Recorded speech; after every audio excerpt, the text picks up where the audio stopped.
Buenos días a todos. En la clase anterior empezamos a hablar eh, con relación a los incidentes. El incidente, eh, pues son procedimientos sumarísimos, cortos, a través del cual se puede hacer un trámite de alguna cuestión que surge de repente dentro del proceso.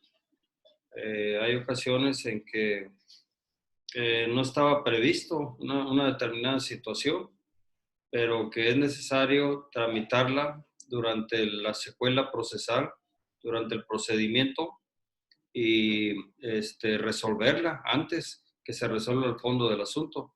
El incidente no trata sobre cuestiones del juicio principal, para nada, ¿verdad? Es algo que surge durante el proceso. Por ejemplo, la incompetencia del juez, la falta de personalidad en el actor, la acumulación de autos, por mencionar algunos casos, todos ellos se tramitan en la vía incidental. Eh, por ejemplo, tú presentas una demanda ante un juez, este la admite porque considera que él es el competente, pero al contestar la demanda, el demandado observa que no es competente o en su concepto considera que no es competente el juez y le promueve una incompetencia, ¿verdad? Le dice, abstente de conocer, no te reconozco ninguna competencia para que conozcas y resuelvas de este caso, envíaselo al que yo considero que es competente, ¿verdad? El juez de Tampico, por mencionar algo, el de Altamira, perdón, o el de Victoria, etcétera, dependiendo de las circunstancias. Eh, pues esa inconformidad, ¿verdad? Que se, que se opone al tribunal en el sentido de decirle que no es el competente para conocer y resolver de un caso concreto que le estás planteando a través de una demanda, pues entonces se tramita en la vía incidental. ¿Qué es un incidente? Bueno, pues un incidente viene siendo un juicio corto, sumarísimo, a través del cual, una vez admitido el incidente, generalmente se tramita en la vía incidental por cuerda separada, por duplicado, en algunos casos. Tiene por objeto que se le dé vista a la parte contraria, ¿verdad? Lo admite a trámite el juez, se le dice, vamos a empezar en un incidente de incompetencia, por declinatoria, porque puede ser por inhibitoria también. El juez lo acepta a trámite, lo dice tramítese en la vía incidental por cuerda separada, el presente incidente de incompetencia y désele vista por el término de 3 días mediante notificación personal a la parte contraria. Entonces hay que notificar ese incidente de manera personal en el domicilio que se haya señalado. Ya una vez notificado, la parte tiene 3 días para contestar el incidente. Por eso digo que es un juicio corto, ¿verdad? Porque sus términos no son largos. Y si hay necesidad de prueba, hay ocasiones en que este tipo de incidentes, pues no hay necesidad de pruebas porque se deduce de las mismas actuaciones lo que se está alegando, ¿verdad? Entonces, a lo mejor para una incompetencia no hay necesidad de ofrecer pruebas. Simplemente, pues, el juez analizará de nueva cuenta si es competente o no para conocer del caso. Eh, Hay un capítulo especial que habla de la incompetencia del juez. A ver si tenemos tiempo, lo vemos más adelante.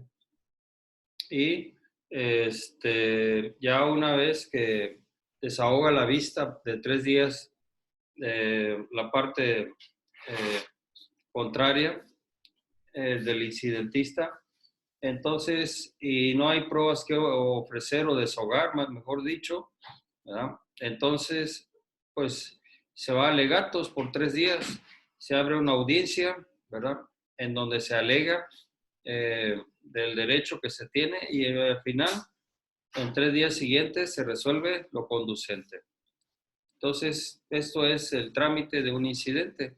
El incidente se puede utilizar para eh, tramitar una incompetencia de un juez, se puede utilizar para eh, objetar la personalidad con la que comparece una de las partes en el juicio, incidente de falta de personalidad, para tramitar un incidente de acumulación de autos, ¿verdad? Cuando existe conexidad en la causa, se puede tramitar para una nulidad de actuaciones por defectos en el emplazamiento, a manera de ejemplo, por una mala notificación, en fin, ¿verdad?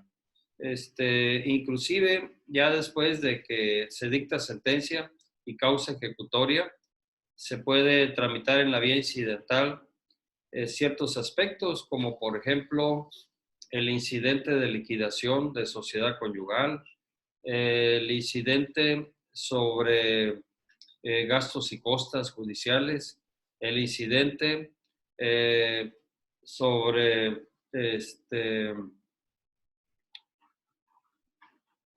pues no sé, ¿verdad? Pueden surgir muchas cuestiones. Todo generalmente se tramita en la vía incidental. O sea que este es un juicio sumarísimo, corto, que se tramita dentro de un juicio grande o principal. Generalmente es cuerda separada. ¿Qué significa eso de cuerda separada? Bueno, pues que se forma un expedientillo por separado, ¿verdad?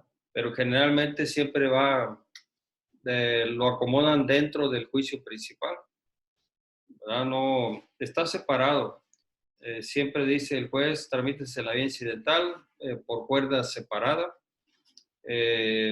désele vista a la contraria y en fin, todas las demás acumulaciones del incidente, ahí se van agregando a ese cuadernillo que se integra. Eso es lo que significa tramitarse por cuerda separada, ¿verdad? El incidente se debe tramitar por cuerda separada. Es muy raro que se tramite dentro del mismo procedimiento principal. Generalmente son por separado. Bien, ese sería un incidente, ¿verdad? Su trámite es muy corto. Ya una vez que se dicta resolución, pues es recurrible, es apelable, ¿verdad? Se puede ir a una segunda instancia su trámite. También otra situación que se puede presentar dentro de un juicio, dentro de un procedimiento judicial, son las tercerías. ¿Qué es una tercería? Bueno, una tercería es un procedimiento que se realiza también por cuerda separada al juicio principal. Es cuando un tercero considera que tiene algún derecho, ¿verdad? Que se le está siendo violado en ese procedimiento donde no es parte. Hay un juicio principal, por ejemplo, que están tramitando las partes, actor y demandado, pero se está afectando los derechos de un tercero. Ese tercero puede comparecer a través de una tercería excluyente. Generalmente son de dominio y de preferencia. Estas tercerías excluyentes de dominio o de preferencia, pues se tramitan también por cuerda separada. Se le da vista al actor y al demandado del mismo, que ese tercero comparece a deducir algún derecho de propiedad. Un ejemplo, ustedes le pueden embargar un carro en un juicio ejecutivo civil a una persona, pero ese carro no es propiedad del demandado, al que tiene la deuda, sino de un tercero. Entonces este tercero acude al juez y mediante la documental correspondiente le acredita que él es el dueño de ese vehículo, ¿verdad? Y que no lo es el demandado. Muchas veces el actuario, cuando llega al domicilio del demandado, trata de ejecutar un auto con efecto de mandamiento en forma, que es requerir de pago al deudor de una suma determinada de dinero, y si no lo hace, señale bienes para embargo, y si tampoco lo hace, entonces el actor tendrá facultades para señalar bienes para que basten, propiedad del demandado que basten a garantizar el pago de lo reclamado. Este es el procedimiento que se sigue cuando se trata de ejecutar un auto con efecto de mandamiento en forma, cuando el juez ordena que se requiera de pago de una suma determinada de dinero al deudor en su domicilio. Y si no paga, que señale bienes, y si no lo hace, entonces este derecho pasa al acreedor, que es la persona que acompaña al actuario en ese momento. Pues muchas veces se presume que lo que está dentro de la casa del deudor, pues es propiedad de él, ¿sí? Si yo veo en la cochera de la casa del deudor, cuando estamos en plena diligencia de requerimiento de pago, y que vamos a señalar bienes para embargo, que hay un vehículo en la cochera, pues yo lo señalo, ¿verdad? Lo señalo y a veces el actuario dice, bueno, pues yo lo voy a declarar formalmente embargado. ¿Por qué? Pues porque está dentro del domicilio del demandado y se presume que es de su propiedad. Otras veces el actuario dice, no, yo me abstengo de declararlo embargado, únicamente lo declaro señalado, ¿verdad? El acreedor, el actor, lo está señalando para embargo y así queda establecido en el acta respectiva. Pero no lo declara formalmente embargado el actuario porque no tiene la certeza que sea de su propiedad. Hay ocasiones que el deudor dice, no, es que no es mío. Bueno, pues el actuario le pregunta, pues justifícame. Justifícame que ese vehículo no es de tu propiedad. Y pues muchas veces también carecen de los documentos para justificarlo. Hay ocasiones en que en el mismo auto traen una copia de la factura, en el mismo auto, pues sacan la tarjeta de circulación, algún otro documento que presuma la propiedad de ese vehículo que está a nombre de otra persona ajena al demandado. Entonces, pero vamos a pensar que lo embarga. El actuario dice, bueno, yo presumo que es propiedad del demandado porque está dentro de su domicilio el bien que se va a embargar. El vehículo está en la cochera de la casa del demandado. Y lo declaro formalmente embargado. Bueno, ese bien, el tercero, el legítimo propietario, pues, está resultando afectado y puede acudir en una tercería excluyente de dominio, así se le llama, para que el juez lo excluya de los bienes embargados, ¿verdad? Declare que ese vehículo pertenece a Juan Pérez, no a Mario Martínez, y que Mario Martínez es el que debe, el que adeuda, ¿verdad? Una suma determinada de dinero a favor del actor y que no tiene nada que ver Juan Pérez, ¿verdad? Es ajeno totalmente a la litis y se le están afectando sus derechos. Entonces el juez tiene facultades para hacer el levantamiento de ese embargo. Pero desde luego, siempre y cuando le justifique con la documental respectiva que él es el legítimo propietario. Hay otras tercerías, hay otro tercero que puede acudir a un juicio donde no tiene participación, nada más tiene participación el actor y el demandado. Por ejemplo, en las tercerías excluyentes de preferencia, ¿qué sucede? Está un bien embargado, ¿verdad? Pero ya había sido, hay una hipoteca, puede ser una hipoteca a favor de un tercero. Entonces, después en segundo grado se embarga ese bien. Pues tienen que llamarlo a juicio, ¿verdad? Lo llama.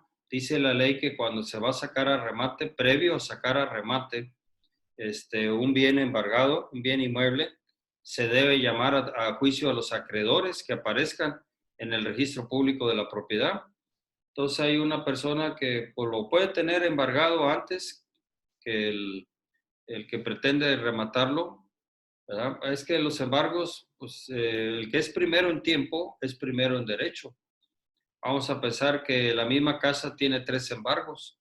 Uno se realizó en el 2017, otro embargo se llevó a cabo en el 2018 y el último embargo es del 2019.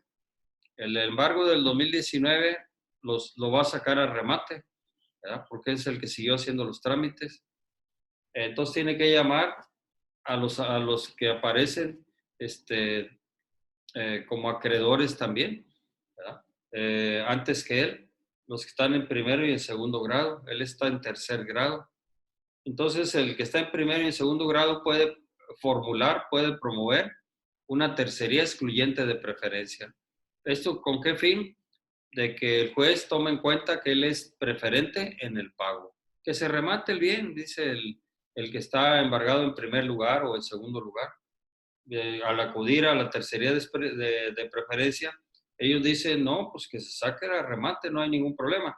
Nada más que a la hora del pago, primero me pagas a mí, porque yo fui el que embargué primero, y el que es primero en tiempo es primero en derecho. Después me pagan al segundo y lo que sobre será para el tercero, ¿verdad? Si alcanza para los tres acreedores, pues que a todo dar, pero hay ocasiones en que nada más el primero se lleva todo. Pero para eso hay que promover una tercería excluyente de preferencia, para decirle al juez que tú tienes la preferencia de pago, que si se remata el bien, antes de que se cobre el que está rematando, primero que me pague a mí, ¿verdad? Porque yo soy acreedor en primer grado, ¿verdad? Y si hay otro antes, el segundo grado, pues también y así sucesivamente. Estas serían las tercerías que se pueden promover en un juicio principal, ¿verdad? Es también por cuerda separada. Es un juicio corto donde se le da vista también por 3 días al actor y al demandado para que contesten lo que consideren pertinente y al final el juez resuelve lo conducente. Las tercerías se tienen que apoyar en documentales que justifiquen el derecho del tercerista, ¿verdad? Si él habla que es dueño, pues tiene que justificar la propiedad. Si él habla que el embargo está en primer lugar, el de él, y el de la otra parte en segundo lugar, pues tiene que justificarlo. Eso se justifica a través de una certificación que expide el registro público de la propiedad, en donde señala el orden de los embargos, ¿sí? Es una tercería de libertad de gravamen o de gravamen, así se le llama. Digo, es una certificación de gravamen que expide el registro público de la propiedad, ahora llamado Instituto Registral y Catastral, aquí hay en el MANTE, en donde el registrador dice, ¿verdad? El orden que tienen los embargos, ¿verdad? En el orden que llegaron, de acuerdo al tiempo, ¿verdad? Ponía yo el ejemplo que primero esa misma propiedad se embargó por Juan el 17, por Pedro el 18 y por Mario en el año 1919. Entonces, siempre el que es primero en tiempo es primero en derecho. Entonces, aquí hay un derecho a que le paguen, si se remata el bien, con el dinero, con el producto que se obtenga, se pague primero al primer acreedor que haya inscrito su embargo en esa propiedad, en la propiedad del demandado o del deudor. Estas serían las tercerías, ¿verdad? Hay ocasiones en que un tercero resulta afectado en un juicio donde no es llamado, donde no participa, ni tiene la calidad de actor ni de demandado. Entonces, como tercero ajeno al juicio, puede promover una tercería que puede ser de dominio, excluyente de dominio o excluyente de preferencia, ¿verdad? De dominio es cuando te embargan un bien, ¿verdad? O te están afectando un bien de tu propiedad y lo haces valer ese derecho para que sea excluido de ese juicio.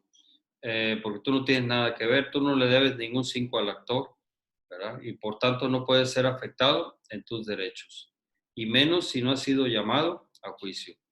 Y el otro es por la preferencia de pago, ¿verdad? En un momento dado, si se va a sacar a remate un bien, pero mi embargo está inscrito en el registro público de la propiedad en primer lugar, entonces por ser primero en tiempo, tengo ese derecho a que me paguen preferentemente.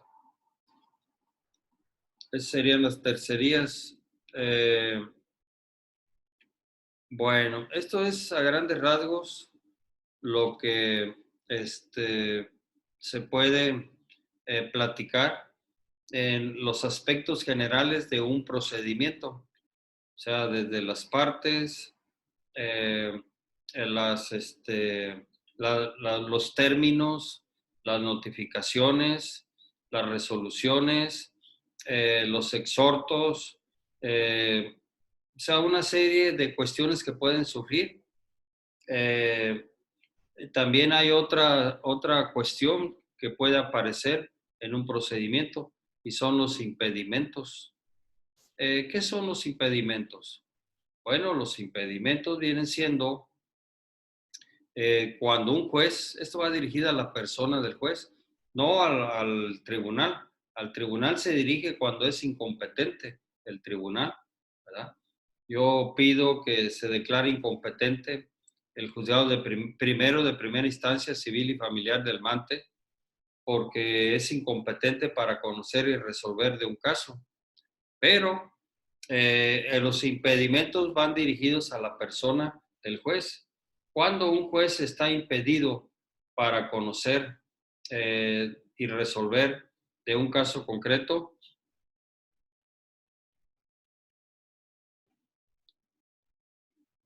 bueno, pues aquí eh, este, puede ser cuando tenga interés directo en el caso. ¿Qué sucede, por ejemplo, si la mamá del juez acude a juicio, o el papá, ¿verdad? En calidad de actor o demandado? Pues es obvio que va a cargar la balanza de la justicia a su favor, ¿verdad? O acude un hermano del juez, o acude algún hijo, o acude algún pariente, ¿verdad? Hasta el cuarto grado.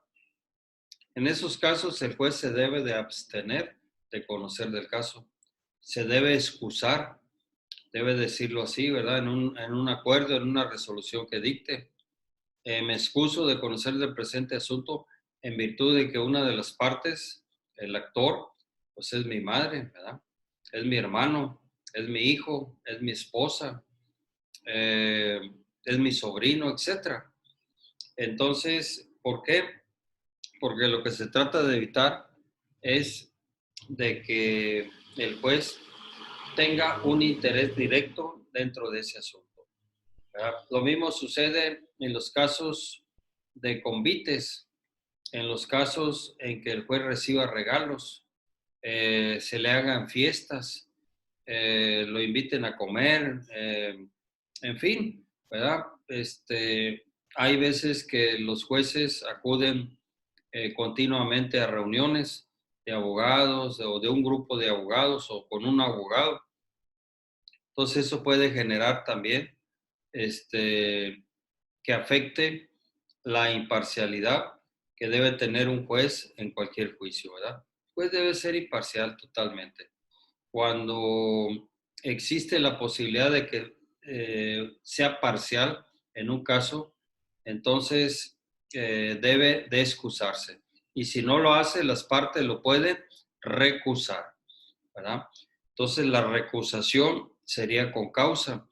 Es cuando acude una de las partes o ambas y dicen, vengo a recusar al juez en virtud de que tiene interés directo dentro del juicio, porque una de las partes, el actor, es su mamá, es su papá, o es su hermano, o es su hijo, etc. La otra es cuando recibe regalos o acude continuamente a fiestas, o cuando tiene alguna relación de amistad muy estrecha con uno de los litigantes, ¿verdad? Se han dado casos en donde el juez tiene relación con los litigantes, ¿verdad? Yo me acuerdo que hace muchos años había una juez en González, precisamente, en donde andaba de novio con uno de los litigantes, con un abogado. Entonces ese abogado pues todas las ganaba. Entonces ahí es cuando procede los impedimentos. Si el juez no se excusa, entonces las partes lo pueden recusar, fíjense bien, pueden promover una recusación. El juez se debe de excusar de conocer de ese caso, porque tiene un interés directo dentro del mismo, en virtud de que tiene una amistad estrecha con uno de los litigantes, ¿sí? Si no lo hace, las partes lo pueden recusar. Eso es cuando los jueces tienen un interés dentro del juicio, por alguna de las razones que les acabo de mencionar, ¿sí? Entonces, es muy importante esto. En la práctica se puede ver, se puede dar, abusados. Hay jueces que tienen relaciones con determinado grupo de abogados, no tanto con los litigantes, solamente que sea del lugar, ¿verdad? Hay ocasiones en que los jueces son de aquí del Mante, originarios, y pues tienen muchos amigos, tienen familia, etcétera, y se pueden dar esos casos. Otra vez vienen de fuera, pues bueno, no hay ningún problema, pero se empiezan a relacionar mucho con un abogado, con un grupo determinado de abogados. Y esto es muy común. Entonces, nosotros debemos estar atentos para efecto de evitar de que el juez incurra en parcialidades que afecten el proceso y los derechos de alguno de los litigantes. Bueno, sería los impedimentos. Y ahora vamos a empezar a ver la competencia. ¿Qué es la competencia? ¿Cuándo se da la competencia? ¿En qué casos o cómo se puede determinar la competencia de un tribunal? La competencia de un tribunal significa que está apto, ¿verdad? Que de acuerdo a la ley tiene facultades y atribuciones para conocer y resolver de un caso concreto, ¿verdad? La competencia de un tribunal o de un juzgado se determina por grado, por cuantía, por territorio y por materia, ¿sí? Entonces, ¿cómo saberlo? Bueno, pues es que hay jueces que son menores, ¿verdad? Hay jueces menores, aquí en Tamaulipas al menos, hay juzgados menores, hay juzgados de primera instancia y hay tribunales de segunda instancia. Entonces, cada quien tiene su competencia. Por ejemplo, ustedes, ¿dónde van a tramitar un divorcio? Les pongo este ejemplo, ¿tá? Y les hago la pregunta también.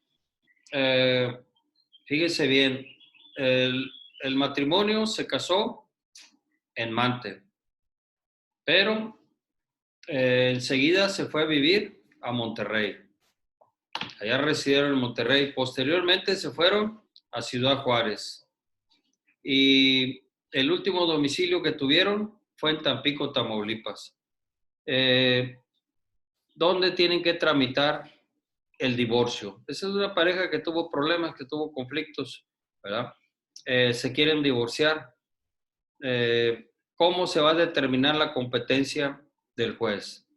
En el lugar donde se casaron, en el lugar donde vivieron, ¿verdad? En alguno de los lugares donde vivieron, como Monterrey, Ciudad Juárez, o en el último domicilio que fue en Tampico, Tamaulipas.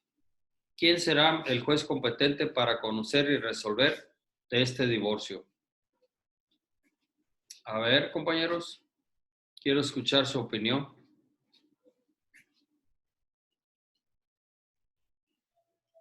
Sería en Tampico, porque fue el último domicilio en el que estuvieron, o al menos que hayan, cuando se casaron, que hayan como que formulado de dónde, si ocurrió un divorcio, dónde se iba a llevar a cabo. No, la ley dice que en los casos de divorcio serán competentes los jueces del último domicilio conyugal. Por Entonces, eso, es Tampico, ¿verdad? ajá, Eh, entonces, es ahí, ¿verdad? En donde se tiene que tramitar el juicio, ¿verdad? Si tú señalas, nuestro último domicilio conyugal fue Tampico, Tamaulipas, entonces tienes que acudir a los juzgados de Altamira para hacer el trámite de ese divorcio.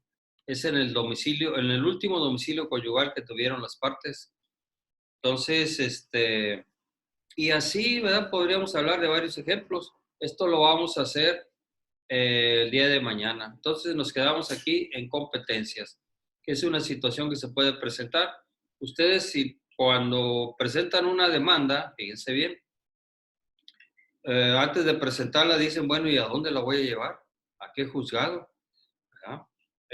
Aquí hay juntas de conciliación y arbitraje, hay juzgado penal, hay juzgados de justicia para adolescentes, hay juzgados menores. Entonces, este caso, ¿quién lo va a conocer y quién lo va a resolver? Es la primera pregunta que nos hacemos generalmente nosotros los abogados cuando traemos una demanda en la mano. Entonces, mañana vamos a seguir hablando acerca de, eh, este, de la competencia, que es una situación que continuamente se presenta en un procedimiento. Vamos a ver la competencia por grado, por cuantía, por territorio y por materia, ¿verdad? Se determina la competencia. Entonces, este tema lo vamos a dejar para mañana porque ya se me acabó el tiempo. Prácticamente estoy a punto de que se corte la comunicación. Y mañana, por favor, conéctense a la hora señalada. Acuérdense que estoy pasando lista para que no tengan problemas con las faltas. Y y bueno, pues que estén bien, cuídense mucho y mañana nos vemos. Adiós, Lick. Gracias. Adiós, hasta luego.